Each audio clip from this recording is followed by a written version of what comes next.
In this video, I'm going to teach you how to send reminders in Microsoft Planner. In order to do that, you first need to head over right here into planner.cloud.microsoft. From in there, proceed to click onto this sign in option in order to sign in. You can also get Planner for your iOS as well as Android devices. However, do take note that in order to access your Microsoft Planner, you need to be subscribed to a Microsoft plan or you need to be under an organization that's subscribed to Microsoft. So click on to that right here and sign in. And then sign in into your account that you have by providing your email, phone, or Skype. Click on next and provide your password. Now here is my actual planner. So for this case, in order to help send reminders, we can utilize due dates and use tasks. For example, this one or this task has due date of September 29. This one has September 16, September 18, September 16 as well.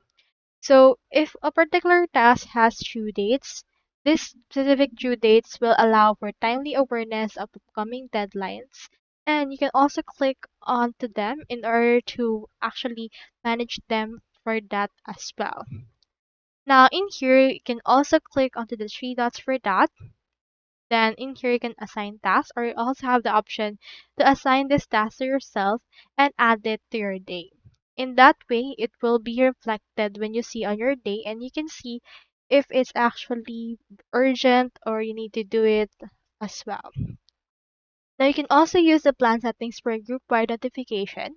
On your plan board, click onto this expand option and in here you can see your plan details. Make sure to edit that right here.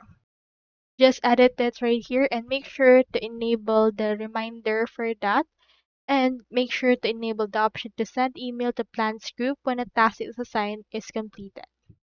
So that's all there is today and I hope this video helped you out.